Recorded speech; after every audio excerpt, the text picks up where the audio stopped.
Bem, para responder e retomar um pouco a sua ideia inicial sobre as duas formas de enxergar isso, acho que eu argumentaria que ambas estão acontecendo praticamente ao mesmo tempo. Você está certo na forma como as caracteriza, mas eu daria um passo atrás e veria essa coincidência, essa justaposição notável de perspectivas extremamente diferentes sobre o que está acontecendo, como um sinal de um momento de transição histórica, que é como vejo os eventos na China nos últimos dias. Isso é um marco, é um grande acontecimento, é a história sendo feita, por assim dizer. Mas é algo com várias camadas e tem, se me permite recorrer às minhas raízes hegelianas, muitas contradições envolvidas. Então, por exemplo, é um declínio, não o fim ainda, com certeza, mas um declínio da posição dos Estados Unidos. Não me resta dúvida de que é isso que está acontecendo em muitos níveis enquanto falamos.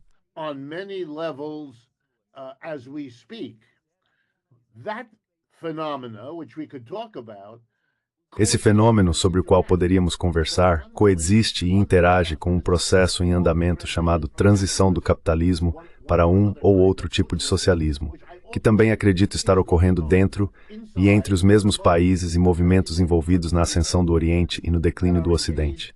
Não é uma coisa ou outra, é uma mistura. Se preferir, é um desenvolvimento desigual de diferentes processos sociais que acontecem ao mesmo tempo. E, para pessoas como eu, vejo muitas consequências positivas, não totalmente, mas muitas positivas, do que está acontecendo com China, Índia, Rússia e assim por diante no Oriente. Acho que isso está mudando a economia mundial, provavelmente em uma direção irreversível.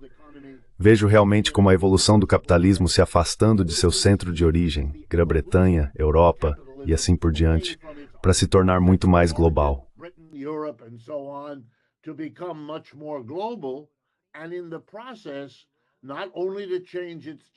Nesse processo, não só muda sua geografia, mas também muda onde está o centro dinâmico de crescimento e onde está o declínio. Isso está mudando enquanto falamos. Mas, novamente, não vejo isso como uma perspectiva que nega, se recusa a ver ou subestima as lutas de classes, lutas entre trabalhadores e empregadores, que têm sua própria lógica e fundamento, e que se deslocaram para o leste junto com todo o resto do capitalismo ao longo do último século. Essas lutas não vão desaparecer, não vão sumir. Elas podem assumir formas diferentes, podem ter arranjos organizacionais distintos, mas acredito que nossa análise precisa se concentrar na interação entre esses elementos, sem necessariamente torcer por um lado ou lamentar que a fase anticolonial ou anti-americana disso seja dominante por um tempo.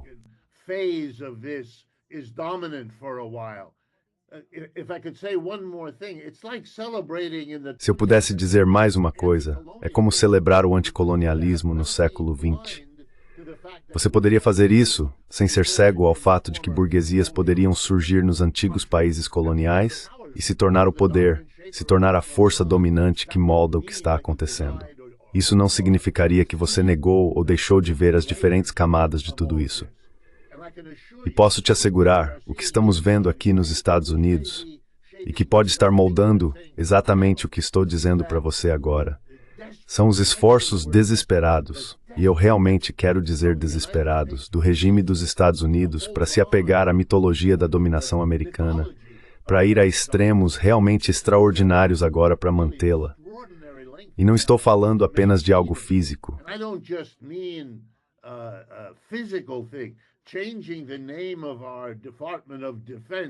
Mudar o nome do nosso Departamento de Defesa, que sempre foi uma piada, de volta para Departamento de Guerra já diz alguma coisa. A capacidade dos Estados Unidos, 3 dias atrás, de atirar e matar 11 pessoas em um barco a 1000 milhas dos Estados Unidos, um barco transportando sabe-se lá o quê, de onde para onde, nada disso se sabe. Esses são pequenos eventos, sim, mas indicam uma luta que está acontecendo aqui e que finge estar no controle. E um último ponto. Estou morando aqui, falando com vocês de Manhattan, no centro de Nova York, e estou observando outro aspecto de tudo isso. Um jovem socialista e muçulmano está a caminho de se tornar prefeito da cidade de Nova York.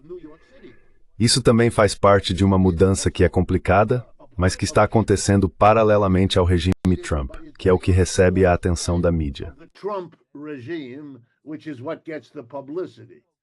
Todo líder do mundo capitalista geralmente precisa presidir uma difusão do capitalismo. A Grã-Bretanha presidiu a difusão do capitalismo da própria Grã-Bretanha originalmente para a Europa, para os Estados Unidos, para o Canadá, Austrália e outras regiões de colonização europeia no século XIX. Agora, essa difusão estava associada à prosperidade econômica na Grã-Bretanha, o famoso boom vitoriano, o boom eduardiano, e também estava associada à estabilidade social. Isso ocorreu em parte por causa dos déficits em conta corrente e em conta de capital que o país líder precisa incorrer em relação às áreas para as quais o capitalismo está se difundindo.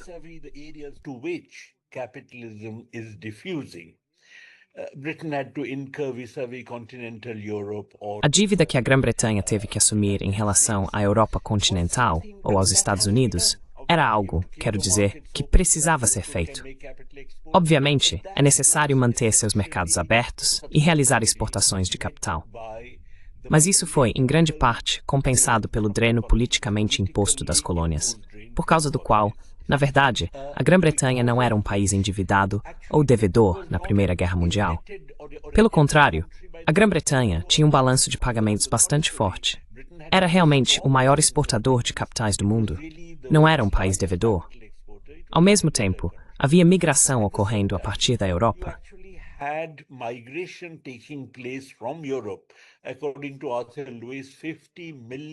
Segundo Arthur Lewis, 50 milhões de europeus migraram durante o longo século XIX da Europa para as regiões temperadas de colonização europeia, o que na verdade conteve o exército de reserva de mão de obra e manteve o problema do desemprego sob controle. Além disso, como eles migraram para áreas onde havia terras disponíveis, e os ameríndios foram expulsos dessas terras, entre outras coisas, isso acabou elevando o salário de reserva na Europa, na Grã-Bretanha e assim por diante.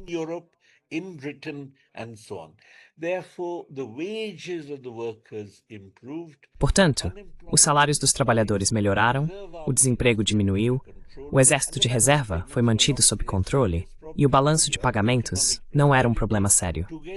Assim, havia prosperidade econômica, junto com uma espécie de estabilidade social associada à difusão do capitalismo no país líder. Mas, se você olhar para os Estados Unidos, é justamente o oposto. A partir de aproximadamente 1980, quando realmente ocorreu esse processo de globalização, a difusão do capitalismo para o leste asiático, para a China, por capitalismo quero dizer empresas capitalistas, para a China, Vietnã, Índia, Indonésia e assim por diante, isso está associado a uma realocação que tende a manter baixos os salários reais nos Estados Unidos. Não está associado a nenhuma melhoria em relação ao emprego.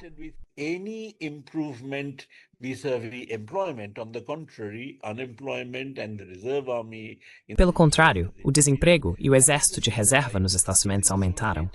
E, ao mesmo tempo, isso está associado a um aumento substancial no déficit da conta corrente do balanço de pagamentos dos Estados Unidos. Portanto, em ambos os aspectos. Na verdade, há estimativas, por exemplo, de que o salário real médio de um trabalhador americano do sexo masculino, em 2011, era ligeiramente inferior ao de 1968. Agora, isso é algo muito sério a se dizer. Mas, portanto, você tem uma difusão sob a liderança americana que gera sofrimento econômico para os trabalhadores, assim como instabilidade social, enquanto o oposto ocorria com a difusão anterior. Acho que é isso que, de certa forma, dá origem ao tipo de desespero that Professor Wolf was referring to. And this is why the US, all this tariff terrorism... E é por isso que os Estados Unidos, todo esse terrorismo tarifário, toda essa questão sobre, você sabe, a ameaça ao dólar que isso representa, a ameaça potencial, precisam ser evitados. Razão pela qual os Estados Unidos estão realmente adotando todo tipo de medida agressiva. Da mesma forma, a agressividade em relação ao Brasil, pelas medidas que o Brasil vem tomando, aproximando-se da China, a agressividade recente em relação à Índia pelo uso do petróleo russo. Tudo isso são, na verdade, medidas desesperadas para sustentar uma situação em que, por um lado, há demandas pela difusão do capitalismo, que é o que o capital deseja, e, ao mesmo tempo, a angústia econômica e a instabilidade social que são geradas. Essa contradição é algo que os Estados Unidos não conseguiram superar e estão desesperados para superar. Desesperados para superar as custas de todo tipo de país do terceiro mundo.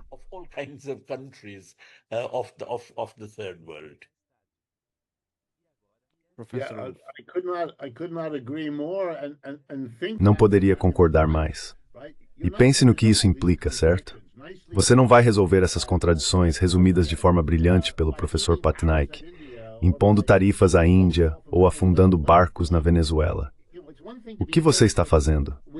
Uma coisa é agir com desespero dentro de uma estratégia que talvez traga algum resultado, mas acho extraordinário ver tanto desespero ao meu redor, sempre levando a um beco sem saída. Não entendo como isso acontece. E isso nos leva à visão, bastante difundida aqui nos Estados Unidos, de que temos um presidente sem estratégia, tão ocupado pulando de uma situação para outra, que não se tem a sensação de que existe algum plano que pelo menos possa levar a algum lugar.